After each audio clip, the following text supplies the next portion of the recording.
இலங்கையில் முதன்முறையாக ஒரே நாளில் 3000 தொற்றாளர்கள் அடையாளம். ரூபவாகினி கூட்டுத்தாபனத்தின் புதிய தலைவராக வடமாகாண முன்னாள் ஆளுநர் நியமனம். உயிர்த்த ஞாயிறு தாக்குதல் பிரதான சூத்திரதாரியை உறுதிப்படுத்திய அமெரிக்க புலனாய்வு நிறுவனம். மே 18 இறந்த படையினருக்கு பாராளுமன்றத்தில் அஞ்சலி செலுத்திய சுமந்திரன். நாட்டில் உள்ள விசேட பொருளாதார மத்திய நிலையங்களுக்கு பூட்டு. துறைமுக நகர வேலைவாய்ப்புகளில் 75% இளைஞர்களுக்கு வழங்க தீர்மானம். அரசாங்கத்தின் செயற்பாடினால் நாடு முழுவதும் மக்கள் புரட்சி விரைவில் வெடிக்கும், சிவாஜிலிங்கம் தெரிவிப்பு. வெளிநாட்டு பயணிகள் இலங்கை வர தடை. இலங்கையில் வேகமாக பரவும் கோவிட் தொற்று, வைத்தியசாலைகளில் ஏற்பட்டுள்ள நெருக்கடி. தடுப்பூசிக்கு பதிவு செய்ய புதிய இணையதளம். 21ஆம் திகதி முதல் மீண்டும் பொது போக்குவரத்து ரத்து. வடக்கில் நினைவேந்தலை சமூக இடைவெளியுடன் மேற்கொள்ளும் போது வந்த கொரோனா தொற்று யுத்த வெற்றி கொண்டாட்டத்தின் போது தென்னிலங்கை மக்களுக்கு ஏற்படாதா? சுரேஷ் பிரேமச்சந்திரன் கேள்வி. பல்கலைக்கழக அனுமதி விண்ணப்பங்களுக்கு மே 21 முதல் ஜூன் 11 வரை அனுமதி. சஜித்துக்கு பைத்தியம், ஆளும் தரப்பு தெரிவிப்பு. பதிலடி கொடுத்த சஜித் பிரேமதாசா. அம்பலமானது வடமாகாண தொற்றுநோய் வைத்தியசாலையில் இடம்பெற்ற மோசடிகள். பணத்துக்காக இன்னொரு நாட்டை உருவாக்கும் அரசாங்கம் தமிழர்களுக்கு அதிகாரத்தை வழங்கியிருந்தால் இரத்த ஆறு ஓடியிருக்காது. செல்வம் அடைக்கலநாதன் தெரிவிப்பு. வெளிநாட்டவர்களுக்கு தமிழீழ அரசை உருவாக்கும் முயற்சியில் கோட்டபாய அரசாங்கம் அம்பலப்படுத்திய சம்பிக்க.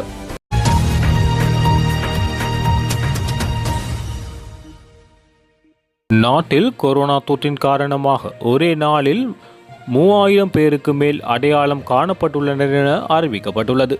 நாட்டில் இதுவரை ஒரே நாளில் அறிவிக்கப்பட்ட அதிகூடிய எண்ணிக்கை இதுவாகும். நாட்டில் இன்று கோவிட்-19 நோய் தொற்றாளர்களாக 3051 பேர் அடையாளம் காணப்பட்டுள்ளனர் என தெரிவிக்கப்பட்டுள்ளது. நாட்டில் ஜனவரி மாதம் முதல் இன்று வரை 1,50,771 பேர் கொரோனா வைரஸ் தொற்றால் பாதிக்கப்பட்டுள்ளனர் எனவும் அவர்களில் 1,22,367 பேர் வைத்தியசாலைகளில் சிகிச்சை பெற்று குணமடைந்துள்ளனர் எனவும் 27,339 பேர் தொடர்ந்தும் சிகிச்சை பெற்று வருகின்றனர் எனவும் 1015 பேர் உயிரிழந்துள்ளதாக தெரிவிக்கப்படுகின்றது. அனைத்து இனத்தையும் ஒன்றாக பார்த்து தமிழர்களுக்கு கிடைக்க வேண்டிய அதிகாரங்களை பகிர்ந்தளித்திருந்தால் இலங்கையில் இரத்த ஆறு ஓடியிருப்பதை தடுத்திருக்க முடியும் என தமிழ் தேசிய கூட்டமைப்பின் பாராளுமன்ற உறுப்பினர் தெரிவித்துள்ளார். துறைமுக நகர பொருளாதார ஆணைக்குழு சட்டமூலம் தொடர்பான பாராளுமன்ற விவாதத்தில் கலந்து கொண்டு கருத்து தெரிவிக்கும் போது கூட்டமைப்பின் பாராளுமன்ற உறுப்பினர் செல்வம் அடைக்கலநாதன் இதனை தெரிவித்துள்ளார். நான் சில கேள்விகளை இந்த அரசாங்கத்திடம் கேட்க முனைகிறேன். அகிம்சை போராட்டத்திலே சமஷ்டியை வேண்டி எங்களுடைய பெரியவர்கள் போராடினார். அகிம்சை போராட்டத்திலே போராடுகின்ற பெரியவர்கள் நையப்புடைக்கப்பட்டு இதே நாடாளுமன்றத்திலே இரத்தங்கள் சொட்ட சொட்ட வந்து தங்களுடைய கருத்துக்களை சொல்லுகின்ற போது அந்த அகிம்சை கூட மறுக்கப்பட்டது. இந்த ஆயுத போராட்டத்தின் ஊடாக எங்களுடைய இனத்தினுடைய விடுதலையை பெற வேண்டும் என்று சொல்லுகின்ற போது பயங்கரவாதிகள், பிரிவினைவாதிகள் என்றெல்லாம் எங்களுடைய மக்களை பிரித்தாளுகின்ற அல்லது அவர்கள் பயங்கரவாதிகள் என்று சொல்லுகின்ற சொற்பதத்தோடு இந்த அரசு வருகின்ற போன அரசுகளும் அந்த சொற்பதத்தோடு தான் எங்களுடைய மக்களை பார்த்தார். இன்றைக்கு எங்களுடைய தேசத்திலே இருக்கின்ற நிலவரங்களை பார்க்கின்ற போது எங்களுடைய பூர்வீகம் சிதைக்கப்படுகின்ற ஒரு நிகழ்வு அங்கு நடைபெறுகிறது. திட்டமிட்டு நிலங்கள் அபகரிக்கப்படுகிறது. வனலாகாவின் அந்த இலாகாவினுடைய திட்டத்தினூடாக மகாவலி வலயம் என்ற அந்த வலயத்தினூடாக நிலங்களையும் எங்களுடைய மக்களுடைய விவசாய அத்தனையும் நடுவண் அரசுக்கு கொண்டு வருகின்ற வாய்ப்பை உண்டு பண்ணுகின்ற புதைபொருள் என்று சொல்லுகின்ற ரீதியிலே எங்களுடைய மக்கள் எங்களுடைய பிரதேசத்திலே இருக்கின்ற பழங்கால வரலாற்றை கொண்ட அந்த விடயங்களை மாற்றி அமைத்து புத்த கோயில்களை கட்டுவதற்கான முயற்சியை மேற்கொள்கின்ற சூழ்நிலைகள் காணப்படுகிறது. இன்றைக்கு பயங்கரவாத தடை சட்டம் என்ற ரீதியிலே பல பேரை கைது செய்கின்ற நிகழ்வுகள் இன்றைக்கு இடம்பெற்று கொண்டிருக்கிறது. ஆனால் இந்த இப்பொழுது பேசப்படுகின்ற பொருளாக இருக்கிற இந்த ஃபோர்ட் சிட்டி என்பது சகல அதிகாரங்களையும் ஒரு நாட்டிலே இன்னொரு நாடு என்று சொல்லுகின்ற வகையிலே எல்லா அதிகாரங்களையும் கொண்டிருக்கின்ற போது ஏன் அதிகார பரவலாக்கல் வேண்டும் என்று கேட்கின்ற எங்களுடைய தமிழினத்தை பிரித்து பார்க்கின்ற அவர்கள் பயங்கரவாதிகள் என்று சொல்லுகின்ற வகையிலே எங்களுடைய சிந்தனைகள் இருப்பதாக இருக்கிற இந்த சூழலிலே இன்னொரு நாட்டிற்கு வெளிநாட்டில் உள்ளவர்களும் உள்நாட்டில் உள்ளவர்களும் ஒரு குழுவாக அமைந்து அந்த அதிகாரத்தை கையாளுகின்ற மாகாண சபை அதிகாரங்கள் இந்த அரசாங்கம் மாகாண சபையை இல்லாதொழிக்கின்ற திட்டங்களை பல கூக்குரல்கள் இப்பொழுது வந்து கொண்டிருக்கிறது. இந்த மாகாண சபையின் அதிகாரங்கள் என்ன? இரண்டு விடயங்களை சொல்ல முடியும்: போலீஸ் அதிகாரம், நில அதிகாரம். அனைத்து மாகாண சபைகளுக்கும் அந்த அதிகாரங்களை ஒரு பரவலாக்கல் மூலமாக அதிகாரங்களை கொடுப்பதற்கு அரசு மறக்கிறது. எங்களுடைய தேசத்திலே அதிகார பரவல் என்று இந்த போலீஸ் அதிகாரத்தையும் நில அதிகாரத்தையும் கொடுக்கின்ற போது அவர்கள் பிரிவினையவாதிகளாக பிரிந்து போகின்ற வாய்ப்பு இருக்கிறது என்ற கருத்துக்களை சொல்லுகிறார். ஆனால் இந்த ஃபோர்ட் சிட்டி ஒரு நாட்டிலே இன்னொரு நாடு என்ற அதிகாரத்தை கொண்டிருக்கிறது. இன்றைக்கு எங்களுடைய மக்கள் இந்த நாட்டிலே இரத்த ஆறு ஓடுகின்றதை தடுத்து நிறுத்திருக்க முடியும். நீங்கள் இந்த அதிகார பரவலாக்களை செய்திருந்தால் இந்த ஃபோர்ட் சிட்டி செய்தது போல, அதிகாரங்களை கொண்டு வந்தது போல, அதிகாரங்களை கொடுத்தது போல இன்னொரு நாட்டிற்கு அந்த அதிகாரத்தை இன்னொரு எங்களுடைய தேசத்திலே எங்களுடைய நாட்டிலே இன்னொரு நாட்டை உருவாக்குகின்ற அதிகாரங்களை கொடுக்கின்ற போது இந்த இரத்த ஆடு ஓடி இருக்க முடியாத நீங்கள் அனைத்து இனத்தையும் ஒன்றாக பார்த்திருந்தார். இன்றைக்கு சிங்கள மக்கள் கூட இதை எதிர்க்கிறார்கள். சிங்கள மக்கள் கூட இதை எதிர்க்கிறார்கள். நாங்களும் எதிர்க்கிறோம். காரணம், இந்த நாட்டிலே அதிகார பரவல் என்பது சூனியமாக இருக்கிறது. நாங்கள் கேட்கின்ற கோரிக்கை ஐக்கிய நாடுகளுக்குள்ளே ஐக்கிய இலங்கைக்குள்ளே ஒரு தீர்வை கிடைக்க வேண்டும் என்று நாங்கள் கோருகிறோம். இந்த அதிகார பரவலாக்கல் என்பது உங்களுடைய சிந்தனையிலே அது பிரிந்து போற, அது ஈழம் என்று சொல்லுகின்ற நாடாக மாறுகின்ற பிரச்சாரத்தை நீங்கள் பொய்யாக சொல்லுகிறீர்கள். இதே அதிகார பரவல் என்று சொல்லுகின்ற போது ஒரு நாட்டை உருவாக்குகின்றதற்கு ஆதரவு தெரிவிக்கின்ற வகையிலே நீங்கள் எல்லாரும் இந்த ஆதரவை தெரிவிக்கின்ற வகையிலே இன்றைக்கு நடந்து கொண்டிருப்பது நியாயமா என்று கேட்கின்றேன். இலங்கை நாட்டிலே வாழுகின்ற உரித்துள்ள தேசிய இனமான தமிழினம், தமிழ் பேசும் மக்கள், அது முஸ்லிம் மக்களாக இருக்கலாம், தமிழ் மக்களாக இருக்கலாம், ஏனென்ற மலையக மக்களாக இருக்கலாம், அவர்களுடைய உரிமை பாதுகாக்கப்பட வேண்டும். அவர்களுடைய உரிமையை பாதுகாக்காது அவர்களுடைய அந்த நாட்டிலே வாழக்கூடிய இனத்தை பாதுகாக்க முடியாமல் பொருளாதார வளர்ச்சி என்று சொல்லிக்கொண்டு ஒரு நாடு காசு கொடுக்கிறது, ஒரு நாடு இனாமாக கொடுக்கிறது என்ற அந்த அடிப்படையிலே அந்த அதிகாரங்கள் கூடியிருக்கின்ற வகையிலே எங்களுடைய திட்டங்கள் அமைக்கப்படுவது நியாயமா என்று கேட்கின்றேன். இந்த நாட்டிலே வாழுகின்ற உரித்துடைய என்னுடைய இனம், என்னுடைய மக்கள், அவர்கள் கேட்கின்ற சுதந்திரமாக இந்த நாட்டிலே வாழுகின்ற வாய்ப்பை கேட்கின்ற போது அது உங்களுக்கு தருவதற்கு மனமில்லை. ஆனால் காசு தருபவர்களுக்கு எங்களுடைய நாட்டிலே ஒரு நாட்டை உருவாக்குகின்ற வாய்ப்பை நீங்கள் தர முயற்சிக்கிறீர்கள். ஆகவே இந்த நாட்டிலே வாழுகின்ற உரித்துடைய எங்களுடைய இனம் வாழ முடியாது திண்டாடிக் கொண்டிருக்கின்ற அவர்களை பற்றி சிந்திக்காத நீங்கள்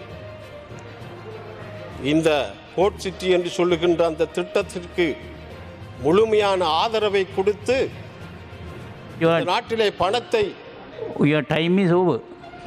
Your 9 minutes that you were talking about is over. 1 minute. பெருவாரியான பணங்களுக்காக இந்த நாட்டை அடைமானம் வைப்பது, இந்த நாட்டை துண்டாடுவது, தமிழ் மக்கள் கோருகின்ற கோரிக்கை இந்த நாடு துண்டாக்கப்படுவது என்று சொல்லுகின்ற நீங்கள், இந்த நாட்டிலே இந்த நாட்டின் பெருமை பேசுகின்ற நாம் எல்லாரும் இந்த நாட்டை துண்டாடுகின்ற ஒரு செயல்பாட்டை, அபாயத்தை நாங்கள் இன்றைக்கு செய்து கொண்டிருக்கிறோம். அந்த வகையிலே இதை தமிழ் தேசிய கூட்டமைப்பு வன்மையாக எதிர்க்கும். எங்களுடைய மக்களுடைய நியாயமான கோரிக்கையை நீங்கள் சிந்திக்க வேண்டும். ஒரு நாடு இனாமாக தருகிறது, இனாமாக எங்களுக்கு வசதிகளை செய்கிறது என்பதற்காக ஒரு நாட்டை, இந்த நாட்டிலே இருக்கிற இந்த நாட்டோடு அதை பிரித்து துண்டாடி கடலிலே நிரப்பி ஒரு தேசத்தை உருவாக்கி இன்னொரு ஒரு நாடு, 2 நாடாக கொடுக்க முன்வருகின்ற நீங்கள் ஏன் எங்களுடைய மக்களுடைய அபலாசைகளை தர முடியாது என்று கேட்கின்றேன். எனவே தமிழ் தேசிய கூட்டமைப்பு இன்றைக்கு இந்த நாட்டை நேசிக்கின்ற அத்தனை பேரும் இந்த போர்ட் சிட்டியின் வாக்கெடுப்பிலே எதிர்க்க வேண்டும். உண்மையான இந்த நாட்டை நேசிக்கின்ற, இந்த நாட்டுக்காக குரல் கொடுக்கின்ற அத்தனை நாடாளுமன்ற உறுப்பினர்களும் இதற்கு எதிர்த்து வாக்களிக்க வேண்டும் என்று கேட்டு விடைபெறுகிறேன். நன்றி, வணக்கம். தமிழ் தேசிய கட்சியின் செயலாளர் நாயகம் MK சிவாஜிலிங்கத்தின் ஊடக சந்திப்பு இன்றைய தினம் யாழ்ப்பாணத்தில் இடம்பெற்றது. இதன்போது கொழும்பு துறைமுக நகரம் தொடர்பாக சிவாஜிலிங்கம் அவர்கள் கருத்து தெரிவித்துள்ளார். கொழும்பு துறைமுக நகர செயற்திட்டத்தினூடாக முழு நாடும் பற்றி எறியும் வாய்ப்பு உள்ளது என சிவாஜிலிங்கம் தெரிவித்துள்ளார். இதன்போது அவர் மேலும் தெரிவிக்கையில், சீனா அரசாங்கத்தினுடைய கோடானு கோடி நிதி உதவியிடம்தான் இந்த துறைமுக நகர் போர்ட் சிட்டி அமைக்கப்பட்டது. அமைக்கப்படுவதற்கான ஆரம்ப கட்ட நடவடிக்கைகள், ஒப்பந்தங்கள் எல்லாம் செய்யப்பட்ட நேரத்திலே தான் ஆட்சி மாற்றம் வந்தது. நல்லாட்சி அரசாங்க காலத்திலே ஒரு சில திருத்தங்களை செய்திருந்தாலும் அவர்களும் அனுபவித்தார்கள். இதே நல்லாட்சி அரசாங்கம்தான் அமெரிக்கா இந்தியாவினுடைய உதவியோடு கொண்டு வரப்பட்ட நல்லாட்சி அரசாங்கம்தான் அம்பாந்தோட்டை துறைமுகத்தையும் சீனாவுக்கு 99 வருட குத்தகைக்கு வழங்கியது. இன்றைக்கு இந்த துறைமுக நகர் திட்டத்தை ஒரு தனிநாடு போன்ற ஒரு பிரதேசமாக ஆக்குவது போல இலங்கையினுடைய அரசியல் சட்டத்துக்களே வராத விடயங்களை பூத்துகின்ற விதத்தில் இப்பொழுது உச்ச நீதிமன்றத்தினுடைய சுப்ரீம் கோர்ட்டினுடைய உயர் நீதிமன்றத்தினுடைய சுப்ரீம் கோர்ட்டினுடைய தீர்ப்பை சொல்கிறார்கள். சிலவற்றுக்கு சில சரத்துக்களை நிறைவேற்றுவதாக இருந்தால் சர்வஜன வாக்கெடுப்பு தேவை, சிலவற்றுக்கு 3/2 மேற்பட்ட பெரும்பான்மை தேவை என்ற விடயங்களை சாதாரண பெரும்பான்மையுடன் நிறைவேற்றுவதற்கான முயற்சிகள் எடுக்கப்படுகின்றன. ஆனால் இது சீனாவினுடைய நிகழ்ச்சியின் பட்டுப்பாதை திட்டத்தின் கீழ் இந்திய பசிபிக் பிராந்தியத்திலே சீனாவை காலூன்ற வைக்கக்கூடிய ஒரு முயற்சியினுடைய உச்சக்கட்டமாகத்தான் கிழக்கு முனையத்தை இந்தியாவுக்கு கொடுக்க மாட்டேங்கிறீர்கள். இப்பொழுது எங்களுடைய நெடுந்தீவு, அனலதீவு, புங்குடுதீவிலே மின் நிலையங்களை சீனாவை கொண்டு வந்து காலூன்ற வைக்கிறீர்கள். அவை நிச்சயமாக ஒருபோதும் வடக்கு கிழக்கிலே சீனா காலூன்றுவதற்கான சீனாவினுடைய எந்த திட்டங்களையும் ஈழத்தமிழர்கள் அனுமதிக்க மாட்டோம். மிகப்பெரிய அளவிலே போராட்டங்களை நாங்கள் நடத்துவோம். இதை நீங்கள் புரிந்து கொள்ள வேண்டும். ஆகவே போர்ட் சிட்டி துறைமுக நகர் திட்டம் கூட இது ஒரு நாட்டிடம் அடைவு வைக்கின்றது போன்ற ஒரு நடவடிக்கையை அவர்கள் இன்றைக்கு செய்து கொண்டிருக்கிறார்கள். அதனுடைய விளைவை நாடு பார்க்க போகின்றது. பயங்கரவாதத்தை எவ்வாறு எங்களுக்கு பாவித்தவர்கள் அவர்களுக்கு பாவித்தார்கள். இன்றைக்கு மௌனமாக இருந்த முஸ்லீம் மக்களும் இன்றைக்கு பயங்கரவாத சட்டத்தினால் பாதிக்கப்பட தொடங்குகிறார்கள். முழு நாடும் பற்றி எறிகின்ற நிலைமையை இந்த துறைமுக நகர் அபிவிருத்தி திட்டம் கொண்டு வரும்.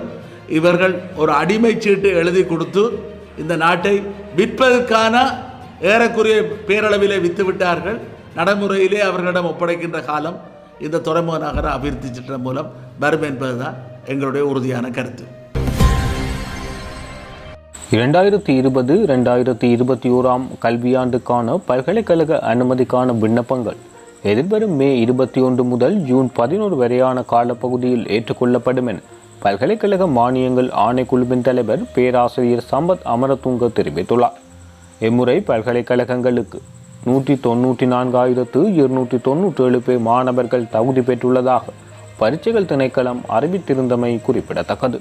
அதற்கமைய பரீட்சைக்கு தோற்றிய 64.39% மாணவர்கள் பல்கலைக்கழகங்களுக்கு தகுதி பெற்றுள்ளதாக திணைக்களம் சுட்டிக்காட்டியுள்ளது. கோவிட்டை கட்டுப்படுத்த அரசாங்கம் முறையான வேலை திட்டம் மேற்கொள்ள தவறியதால் மரண வீதம் அதிகரித்து செல்கின்றது எனவும் அதனால் கோவிட் தொற்றினால் மக்களின் உயிர்களை பாதுகாக்கும் பைத்தியம் எனக்கு இருக்கின்றது என எதிர்க்கட்சி தலைவர் சஜித் பிரேமதாசா இன்று சபையில் தெரிவித்துள்ளார். கோவிட் தொற்றினால் அதிகரித்து செல்லும் மரணங்கள், PCR பரிசோதனை மேற்கொள்ளப்படும் எண்ணிக்கை மற்றும் தடுப்பூசி ஏற்றி முடிக்க இருக்கும் கால எல்லை போன்ற கேள்விகளை கேட்டபோது இடையில் குறுக்கிட்ட அமைச்சர் ஜோன்சன் பெர்னாண்டோ எதிர்க்கட்சி தலைவர் நிலையற் கட்டளையின் பிரகாரம் செயற்படுவதில்லை எனவும் அவருக்கு கோவிட் வைரஸ் அல்ல கோவிட் பைத்தியம் பிடித்திருக்கின்றது என தெரிவித்திருந்தார். இதற்கு பதிலளிக்கும் போதே தொடர்ந்து தெரிவிக்கையில் கோவிட்டை கட்டுப்படுத்தும் முயற்சி சுகாதார துறையினர் கைகளை விரித்துள்ள நிலையிலும் அரசாங்கத்துக்கு இன்று கொரோனாவை பைத்தியமாகி இருக்கின்றது. அஸ்ட்ராஜெனகா, ஸ்புட்னிக் தடுப்பூசிகளை ஆரம்பத்தில் கொள்வனவு செய்ய நடவடிக்கை எடுக்குமாறு தெரிவித்த போது அது தொடர்பில் அலட்சியமாக இருந்த அரசாங்கம் தற்போது அதிகூடிய விலையில் அதனை பெற்றுக்கொள்கின்றது. அஸ்ட்ராஜெனகா முதலாம் கட்டமாக ஏற்றியவர்களுக்கு அதன் 2ஆம் கட்ட தடுப்பூசி வழங்குவதற்கு தேவையான தடுப்பூசிகள் இல்லாமல் இருக்கின்றது. அதனால் 2ஆம் கட்ட தடுப்பூசி எப்போது ஏற்றப்படும் என்ற நிச்சயம் இல்லாமல் இருக்கின்றது என குறிப்பிட்டுள்ளார். இதன்போது எழுந்த அமைச்சர் பவித்ரா பன்னியாராச்சி சுகாதார அமைச்சர் என்ற வகையில் கோவிட்டை கட்டுப்படுத்த அர்ப்பணிப்புடன் வேலை திட்டங்களை நாங்கள் மேற்கொண்டு வருவதாகவும் அதற்காக எனது முழு நேரத்தையும் செலவிட்டு செயற்படுவதாகவும் எதிர்க்கட்சி தலைவர் இது தொடர்பாக தொடர்ந்து சபையில் கேள்வி கேட்பது கோவிட்டை கட்டுப்படுத்த அர்ப்பணிக்கும் எனது காலத்தை குழப்புவதற்கான முயற்சியா என்ற சந்தேகம் எழுகின்றது எனவும் அத்துடன் கோவிட் தொடர்பாக கேள்வி கேட்பதை விட களத்தில் இறங்கி அதற்காக பாடுபட வேண்டும் என தெரிவித்தார். இதற்கு சஜித் பிரேமதாசா பதிலளிக்கையில் கோவிட்டை கட்டுப்படுத்த களத்தில் இருந்து பணியாற்ற சுகாதார அமைச்சர் எனக்கு கற்றுத்தர தேவையில்லை. அரசாங்கம் செயற்படுவதற்கு முன்னர் எதிர்க்கட்சி என்ற வகையில் நாங்கள் களத்தில் இறங்கி செயற்பட்டு வருகின்றோம். தேவையான தடுப்பூசிகளை வெளிநாடுகளில் இருந்து பெற்றுக்கொள்ள வெளிநாட்டு தூதுவர்களுடன் கலந்துரையாடி அதனை பெற்றுக்கொள்வதற்கான வேலை திட்டங்களை மேற்கொண்டுள்ளோம். வைத்தியசாலைகளில் இருக்கும் குறைபாடுகளை கண்டறிந்து அவற்றை நிவர்த்தி செய்ய நடவடிக்கை எடுத்து வருகின்றோம். அதே போன்று நாங்கள் எதனையும் செய்யவில்லை என அமைச்சர் ஜோன்சன் தெரிவிக்கின்றார். நாங்கள் கோவிட் ஆரம்பத்தில் இருந்து செய்து வரும் வேலை திட்டங்களை ஒப்புவிக்க முடியும். அவ்வாறு இல்லாவிட்டால் பாராளுமன்ற உறுப்பினர் பதவியில் இருந்து விட்டு செல்ல நான் தயார் என்ற சவாலை அவருக்கு விடுப்பதாக தெரிவித்தார். அவ்வாறு இல்லாவிட்டால் அவர் பாராளுமன்ற பதவியை துறக்க வேண்டும் எனவும் அச்சவாலை ஏற்றுக்கொள்வாரா எனவும் சபையில் கேள்வி எழுப்பினார். கிளிநொச்சி கிருஷ்ணபுரத்தில் அமைந்துள்ள வடமாகாண தொற்றுநோய் வைத்தியசாலையில் பல்வேறு முறைகேடுகள் இடம்பெற்று அவை தற்போது வடமாகாண கணக்காய்வு திணைக்களத்தினால் விசாரணை செய்யப்படுகின்றது. வைத்தியசாலை அமைக்கும் காலத்திலிருந்து இன்று வரை கட்டுமான பணிகள், பொருட்கொள்வனவு, உணவு வழங்கல் உள்ளிட்ட பல விடயங்களில் முறைகேடுகள் இடம்பெற்றுள்ளமை கண்டறியப்பட்டுள்ளது. மேற்படி முறைகேடுகள் தொடர்பில் வடக்கு மாகாண பிரதம செயலாளருக்கு எழுத்து மூலம் தெரியப்படுத்தப்பட்டுள்ளது. அத்தோடு இந்த முறைகேடுகள் தொடர்பில் தேசிய கணக்காய்வு அலுவலகத்துக்கும் முறைப்பாடு செய்யப்பட்டுள்ளதாக தெரிவிக்கப்பட்டுள்ளது. தற்போது விசாரணைகள் இடம்பெற்று வருகின்ற இதேவேளை வடக்கு மாகாண கணக்காய்வு திணைக்களம் ஆரம்பகட்ட விசாரணை அறிக்கையினையும் வடக்கு மாகாண பிரதம செயலாளர், சுகாதார அமைச்சின் செயலாளர் உள்ளிட்ட உரிய அதிகாரிகளுக்கும் சமர்ப்பித்துள்ளனர். தொற்றுநோய் வைத்தியசாலைக்கான நாளாந்த நுகர்வு பொருட்கள் கொள்வனவு செய்யப்பட்டுள்ள போதிலும் அவ்வைத்தியசாலையில் பேணப்படும் பொருள் பெறுவனவு ஏட்டின் பிரகாரம் வைத்தியசாலையால் பெறப்பட்ட பொருட்களின் எண்ணிக்கைக்கு கொள்வனவு சிட்டையில் காட்டப்பட்ட எண்ணிக்கைக்கும் இடையில் அதிகளவான வேறுபாடுகள் காணப்படுகின்றது. பொருள் கொள்வனவு சிட்டையில் கொள்வனவு செய்யப்பட்ட பொருட்களின் அளவுகள் என்பன காணப்படாமையினால் சிட்டையின் விலை குறிப்பிடப்பட்ட பொருட்கள் கொள்வனவு செய்யப்பட்டதா என்பதை உறுதி செய்ய முடியாத நிலை வடக்கு மாகாண வழங்குனர்கள் பதிவேட்டில் 2020 பதியப்படாத நிறுவனங்களிடம் பொருட்கொள்வனவில் ஈடுபட்டமை.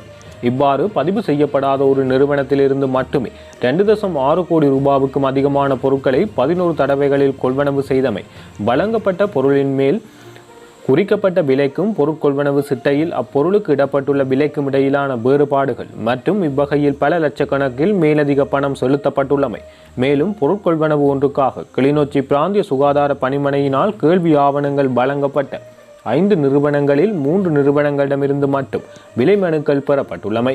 இவை 3ம் ஒரே குடும்பத்தைச் சேர்ந்த தந்தை மற்றும் 2 மகன்களின் நிறுவனமாகும். எனவே இதன் மூலம் வெளிப்படைத்தன்மை, போட்டித்தன்மை ஆகியவற்றில் பாதிப்புகளை ஏற்படுத்தி முறைகேடுகள் இடம்பெற்றுள்ளமை போன்ற பல முறைகேடுகள் கணக்காய்வு அறிக்கையில் சுட்டிக்காட்டப்பட்டுள்ளது. இதனை தவிர சமைத்த உணவு வழங்கும் விடயத்தில் பல்வேறு முறைகேடுகள் தற்போது இடம்பெற்று வருகின்றமை கணக்காய்வு திணைக்களத்தின் விசாரணை அறிக்கை வெளிப்படுத்தியுள்ளது. பிராந்திய சுகாதார பணிமனையினால் கேள்வி கோரப்பட்ட தொகையை விட 40 மடங்கு அதிகமான தொகைக்கு மேலதிகாரிகளுக்கு எவ்வித முன்னனுமதியும் இன்றி கேள்விகள் கோரப்பட்டு விநியோகஸ்தர் தெரிவு செய்யப்பட்டுள்ளமை, தெரிவு செய்யப்பட்ட விநியோகஸ்தரிடமிருந்து செயல் நிறைவேற்று பிணை பொறுப்பு பெற்றுக்கொள்ளாமை ஆகியன அவற்றில் சிலவாகும் என வெளிப்படுத்தப்பட்டுள்ளது. கிருஷ்ணபுரம் தொற்றுநோய் வைத்தியசாலையில் அனைத்து மேற்பார்வை மற்றும் செலவீனங்களையும் கிளிநொச்சி பிராந்திய சுகாதார சேவை பணிமனை மேற்கொண்டு வருகின்றமை குறிப்பிடத்தக்கது.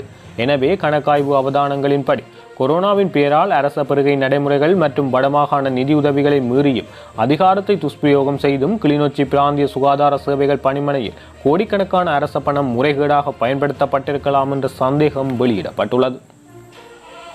எனவே இது தொடர்பில் உரிய உயர்மட்ட அதிகாரிகளின் கணக்காய்வு அறிக்கையின் அடிப்படையாக கொண்டு மேலும் திணைக்கள மட்டத்திலான ஒழுக்காற்று விசாரணைகளை மேற்கொண்டு உரிய நடவடிக்கைகள் மேற்கொள்ள வேண்டும் என பொதுமக்களால் கோரிக்கை விடுக்கப்பட்டுள்ளது. ஈழமக்கள் புரட்சிகர விடுதலை முன்னணியின் தலைவர் சுரேஷ் பிரேமச்சந்திரன் இன்றைய தினம் யாழ்ப்பாணத்தில் வைத்து ஊடகங்களுக்கு கருத்து தெரிவித்துள்ளார். அவர் மேலும் தெரிவிக்கையில், முள்ளிவாய்க்கால் நினைவு தினங்களில் தமிழர்கள் கொண்டாடுவதற்கு பல்வேறு தடைகளை ஏற்படுத்திய இராணுவத்தினர் யுத்த வெற்றியை எவ்வித கட்டுப்பாடுகளுமின்றி மேற்கொண்டுள்ளனர் என்பது தொடர்பாக ஊடகங்களுக்கு கருத்து தெரிவித்துள்ளார். தமிழ் மக்கள் தமக்காக மரணித்து போன தமது உறவுகளை நினைவு கூர்வதற்கோ அஞ்சலி செலுத்துவதற்கோ கூட கடந்த 10 வருஷங்களாக நாங்கள் போராடியே அந்த விஷயங்களை செய்யக்கூடியதாக அல்லது செய்வதாக இருந்து வந்திருக்கின்றது. இப்பொழுதும் கூட ஒரு பக்கத்தில் இலங்கை அரசாங்கம் இந்த யுத்தத்தில் மரணித்து போன இராணுவத்தினரை நினைவு கூர்ந்து நூற்றுக்கணக்கில் பௌத்த பிக்குகளும் அரச பாராளுமன்ற உறுப்பினர்களும் இன்னும் பல்வேறுபட்ட மட்டத்தினரும் நூற்றுக்கணக்கில் ஒன்று கூடி அவர்களை நினைவு கூர்கின்ற அதே சமயம் தமிழ் மக்கள் இறந்து போன மரணித்து போன யுத்தத்தில் கொல்லப்பட்ட அந்த மக்களை நினைவு கூர்வதற்கான அந்த சந்தர்ப்பங்கள் அனைத்தும் மறுதளிக்கப்பட்டு வந்திருக்கின்றது. ஈவன் இந்த முறை இந்த 2021ஆம் ஆண்டு இப்பொழுது இந்த நடந்து கொண்டிருக்கக்கூடிய நேற்று நடைபெற்ற மே 18 நினைவேந்தல் கூட பல சிரமங்களின் மத்தியில் நீதிமன்றத்துக்கு சென்று ஒரு தடை உத்தரவு பெற முயற்சி செய்தார்கள். நீதிபதி அவ்வாறான உத்தரவை கொடுக்கப்பட முடியாது என்று கூறினார். ஆனாலும் கூட கொரோனா என்பதை காரணங்காட்டி வீதியாக நின்ற யாரையும் போகவிடாமல் தடை செய்தது மாத்திரமல்லாமல் பல்கலைக்கழக மாணவர்கள் பல்கலைக்கழகத்திற்குள் அவர்கள் நினைவு கொண்டது கூட அந்த வேலை செய்யக்கூடிய பாதுகாப்பு உத்தியோகத்தர்கள் அங்கு கைது செய்யப்பட்டிருக்கிறார்கள். ஆகவே இவ்வாறு நாங்கள் பார்ப்போமாக இருந்தால் வடக்கிலோ கிழக்கிலோ தமிழ் மக்கள் நினைவு கூறல்களை நடாத்த முடியாத அளவுக்கு மிக மோசமாக அவர்கள் மீது அந்த அடக்குமுறைகள் ஏவிவிடப்பட்டு வருகின்றது. அது உங்களுக்கு ஐநா சபை மூலம் அல்லது பல்வேறுபட்ட சர்வதேச அமைப்புகள் மரணித்து போனவர்களை நினைவு கூறுவதை தடை செய்ய முடியாது, அப்படி தடை செய்வதென்பது சட்டவிரோதமானது, சர்வதேச நீதியியல் நியமங்களுக்கு முரணானது என்று கூறினாலும் கூட இலங்கை அரசாங்கம் தனது போலீசார் இராணுவத்தினரை பயன்படுத்தி அதனை தொடர்ச்சியாக மறுதளித்து வருவதை நாங்கள் தொடர்ச்சியாக பார்த்து வருகின்றோம். இந்த வருடமும் கூட அதனை அவர்கள் முல்லைத்தீவிலும் சரி, ஏனைய மட்டக்களப்பிலும் சரி, யாழ்ப்பாணத்திலும் சரி, பல்கலைக்கழகத்திலும் சரி அதே விஷயங்களை இந்த முறையும் அவர்கள் தொடர்ச்சியாக செய்து வருகின்றார்கள் என்பதுதான் நிதர்சனமான உண்மை. அரசாங்கத்தை பொறுத்தவரையில் சிங்கள மக்கள் அல்லது சிங்கள தரப்பினர் அவர்கள் எது செய்தாலும் அது ஜேவிபியினர் கொல்லப்பட்ட தமது போராளிகளை நினைவு கூர்ந்தாலும் அவர்கள் ஏற்றுக்கொள்கின்றார்கள், அல்லது இராணுவத்தினர் கொல்லப்பட்டது அவர்களை நினைவு கூர்வதையும் அதனை செய்து வருகின்றார்கள். ஆகவே அவர்கள் செய்கிற அனைத்தையும் சிங்கள அரசாங்கம் ஏற்றுக்கொள்கின்றது. ஆனால் தமிழ் மக்கள் அப்படியானவர்களை நினைவு கூர்ந்தால் மாத்திரம் அது தடை செய்யப்படுகின்றது. ஆகவே வெட்ட வெளிச்சமான ஒரு விடயம் என்னவென்றால் இந்த அரசாங்கம் தமிழ் மக்களை ஒரு விதமாகவும் சிங்கள மக்களை இன்னொரு விதமாகவும் அது நடாத்துகின்றது என்பது பட்டவர்த்தனமாக வெட்ட வெளிச்சமாக தெரியக்கூடிய ஒரு விடயமாகத்தான் இருந்து வருகின்றது. உயிர்த்த ஞாயிறு தற்கொலை குண்டு தாக்குதலின் பிரதான சூத்திரதாரி நௌபர் மௌலவி என்பதை அமெரிக்காவின் FBI நிறுவனமும் உறுதி செய்துள்ளதாக தாக்குதல் தொடர்பில் வெளிநாட்டு பிரஜை ஒருவர் கைது செய்யப்பட்டுள்ளதுடன் 4 மாலத்தீவு பிரஜைகள் குறித்து விசாரணை முன்னெடுக்கப்பட்டு வருவதாகவும் பொதுமக்கள் பாதுகாப்பு அமைச்சர் சரத் வீரசேகர தெரிவித்துள்ளார். பாராளுமன்றத்திலிருந்து உரையாற்றும் போது அவர் இதனை தெரிவித்துள்ளார். உயிர்த்த ஞாயிறு தாக்குதல் குறித்து 32 பேருக்கு எதிராக வழக்கு தாக்கல் செய்யப்படும் எனவும் சட்டமா அதிபர் சுட்டிக்காட்டியுள்ள குறைகளை நிவர்த்தி செய்து உரிய நடவடிக்கை எடுக்கப்படும் எனவும் அவர் தெரிவித்துள்ளார். போலீஸ் விசாரணை மற்றும் அமெரிக்க விசாரணை ஊடாகவும் பிரதான சூத்திரதாரி நௌபர் மௌலவி என அமைச்சர் சரத் வீரசேகர தெரிவித்துள்ளார். IS கொள்கைகளை பரப்புதல், பயிற்சி வழங்குதல், நுவரேலியா ஹம்பாந்தோட்டை பயிற்சி நிலையங்களை கண்காணித்தல் போன்றவற்றை நௌபர் மௌலவி மேற்கொண்டுள்ளதாக அமைச்சர் குறிப்பிட்டுள்ளார். எனினும் ஞாயிறு தாக்குதல் பிரதான சூத்திரதாரி இன்னும் கண்டுபிடிக்கப்படவில்லை எனவும் இந்த தாக்குதலின் பின்னணியில் சூழ்ச்சிகள் இடம்பெற்றுள்ளதாக சட்டமா அதிபர் டப்ளோடி லிபரோ தனியார் தொலைக்காட்சி ஒன்றுக்கு வழங்கிய பேட்டியில் தெரிவித்திருந்தமை குறிப்பிடத்தக்கது. மே 18 இறந்த படை வீரர்களுக்கு பாராளுமன்றத்தில் அஞ்சலி செலுத்திய சுமந்திரன் பிரதமர் 12 வருடங்களின் பின் இத்தினத்தை நினைவு கூர்ந்ததை வரவேற்கின்றேன் எனவும் பொதுமக்கள் இறந்ததையும் பிரதமர் நினைவு கூர்ந்திருக்கலாம் எனவும் இந்த நாளில் பொதுமக்கள் இறந்ததை நாங்கள் நினைவு கூறுகின்றோம். இதன்போது சபாநாயகர் இடைமறித்து இந்த விடயம் இப்போது கூற வேண்டிய விடயமில்லை என தெரிவித்துள்ளார். சபாநாயகர் இடைமறித்த பின் சுமந்திரன் தனது உரையில் நாங்கள் இறந்த படையினரையும் அஞ்சலி செலுத்துகின்றோம் என மே 18 நேற்றைய பாராளுமன்ற அமர்வின் போது உரையாற்றுகையில் கூட்டமைப்பின் பாராளுமன்ற உறுப்பினர் MS சுமந்திரன் இதனை தெரிவித்துள்ளார். கோவிட் தொற்றாளிகளின் அதிகரிப்பை அடுத்து வைத்தியசாலைகளின் கொள்ளளவுக்கு மேலதிகமாக நோயாளிகள் அனுமதிக்கப்பட்டு வருவதாக அரசு மருத்துவ அதிகாரிகள் சங்கம் தெரிவித்துள்ளது. ஊடகங்கள் மத்தியில் உரையாற்றிய சங்கத்தின் மத்திய குழு உறுப்பினர் வைத்திய கலாநிதி பிரசாத் கொலம்பகே இதனை தெரிவித்துள்ளார். இந்த நிலைமை தொடருமாக இருந்தால் இந்தியாவில் தற்போது ஏற்பட்டுள்ள நிலைக்கு சமனாக இலங்கை நிலைமையும் மாறக்கூடும் என எச்சரிக்கை விடுத்துள்ளார். எனவே உடனடியாக மாற்று திட்டங்கள் அவசியம் என தெரிவித்துள்ளார். இதற்கிடையில் நோய் அறிகுறி அற்றவர்களுக்கு வீடுகளிலேயே சிகிச்சை என்ற அரசாங்கத்தின் திட்டம் சிறப்பானது என அவர் தெரிவித்துள்ளார். வெளிநாடுகளிலிருந்து இலங்கை வருவதற்கு பயணிகளுக்கு தற்காலிகமாக தடை விதிக்கப்பட்டுள்ளதாக சிவில் விமான சேவைகள் அதிகார சபையின் தலைவர் உபுல் தர்மதாச தெரிவித்துள்ளார். தற்போதைய கோவிட் நிலைமையை கருத்தில் கொண்டு மே 21 இரவு 11:59 மணி தொடக்கம் மே 31 இரவு 11:59 மணி வரையான காலப்பகுதியில் இந்த தடை அமுலில் இருக்கும் எனவும் எனினும் இலங்கையில் இருந்து வெளிநாடுகளுக்கு செல்ல முடியும் என அந்த சபை தெரிவித்துள்ளது. குறித்த காலப்பகுதியில் சரக்கு விமானங்களின் சேவை தொடரும் என்பதோடு சுற்றுலா பயணிகள் நாட்டுக்குள் வருவது தடை செய்யப்பட்டுள்ளதாக சபையின் தலைவர் தெரிவித்துள்ளார். கொழும்பு துறைமுக நகரில் ஏற்படுத்தப்படும் வேலைவாய்ப்புகளில் 75% இலங்கையர்களுக்கு ஒதுக்கப்பட வேண்டும் என்ற விதிமுறையை கொண்டுவர எதிர்பார்ப்பதாக பிரதமர் மஹிந்த ராஜபக்ச தெரிவித்துள்ளார். அதற்கான சிறப்பு திறன்கள் இலங்கையர்களுக்கு இல்லாத போது குறித்த விதிமுறைகளை தளர்த்துவதற்கு ஆணைக்குழு இடமளிக்க வேண்டும் என மஹிந்த இதன் போது தெரிவித்துள்ளார். கொழும்பு துறைமுக நகர பொருளாதார ஆணைக்குழு சட்டமூலம் தொடர்பிலான பாராளுமன்ற விவாதம் இன்று ஆரம்பிக்கப்பட்டதன் போது பிரதமர் இதனை தெரிவித்துள்ளார். வெளிநாட்டவர்களுக்கு இந்த நாட்டின் ஈழ அரசு உருவாகுவதற்கு தேவையான சட்டங்களை இயற்றிக் கொள்வதற்காக அரசாங்கம் பாராளுமன்றத்தை கூட்டியுள்ளது. COVID-19 அச்சுறுத்தலினால் நாடு முடக்கப்பட வேண்டிய சூழலில் நாட்டின் இறையாண்மையை காட்டிக் கொடுத்து நாட்டின் ஒற்றுமைக்கு துரோகம் இழைத்துவிட்டு வெளிநாட்டு அரசு ஒன்றை உருவாக்குவதற்கான சட்டத்தை இயற்றிக் கொள்வதற்காக அரசாங்கம் அடுத்த 3 நாட்களும் செயற்பட உள்ளதாக தெரிவித்துள்ளார். தனித்தனியாக சட்டம் இயற்றிக்கொண்டு தனியான வரியை வசூலித்துக் கொண்டு தமிழீழ அரசை உருவாக்குவதற்கான வழிவகைகளை அரசாங்கம் செய்து வருகின்றது எனவும் நாங்கள் தமிழீழத்துக்கே எதிரானவர்கள், அதை போலவே வெளிநாட்டவர்களின் ஈழம் ஒன்று தோன்றுவதற்கும் நாங்கள் எதிரானவர்கள் எனவும் நமது நாடு எதிர்காலத்தில் போருக்கான மத்திய நிலையமாக மாற்றமாகலாம் எனவும் உலக சக்திகளிடம் அகப்பட்டு பாரிய அழிவை சந்திக்க நேரிடலாம் எனவும் எச்சரிக்கை விடுத்துள்ளார். உலக வல்லரசுகளின் பிரச்சினைகளுக்கு இலங்கை தலையிடும் வகையிலும் வெளிநாட்டு விமான செயற்பாடுகளுக்கு வெளிநாட்டு கடற்படை விவகாரங்களுக்கு வெளிநாட்டு பணம் இலங்கையில் வைப்பிலிட செய்யவும் வெளிநாட்டவர்களுக்கு சொந்தமான காலனித்துவமாக துறைமுக நகரை நாட்டில் நிர்மாணிப்பதற்கு அரசாங்கம் செயற்பட்டு வருவதாகவும் அவர் குற்றம் சாட்டியுள்ளார்.